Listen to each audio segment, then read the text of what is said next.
बच्चों तो आज हम देखेंगे कि भाई sum of the angles of a triangle कितना होता है 180 डिग्री।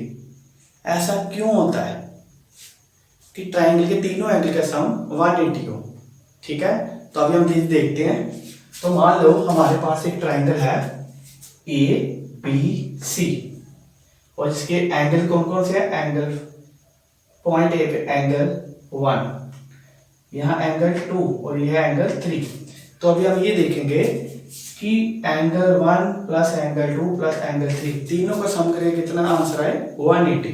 ठीक है, तो हम इस ट्राइंगल का बेस मान लेते हैं BC। ठीक, और इसी के पैरेलल एक लाइन मान लेते हैं MN जो कहां से होकर जा रही है पॉइंट A से। और पॉइंट A किसका है, ट्राइंगल का ही हिस्सा है ना। तो कहने का मतलब एक लाइन ML मान ली जो किसके पैरेलल है बेस BC के। ठीक, अच्छा तो अभी ये देखिए बच्चे,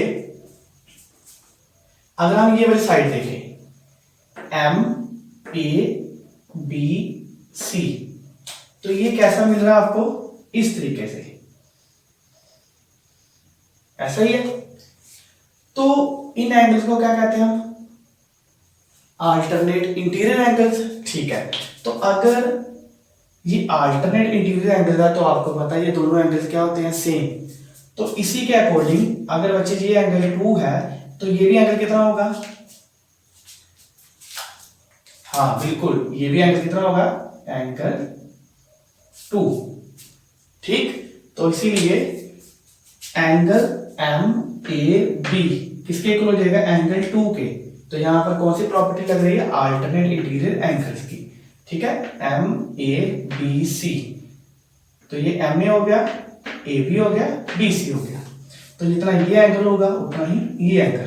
क्लियर, ऐसे ही देखो अभी हम यहां पर शो कर रहे हैं।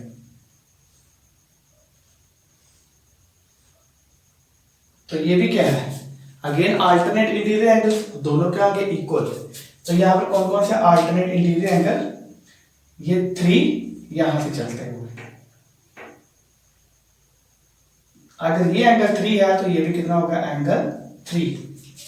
तो ये कौन सा एंगल है, MAC, सॉरी NAC एंगल, ये किसके इक्वल होगा, बिल्कुल एंगल 3 के इक्वल। ठीक है, ओके। तो अभी देखिए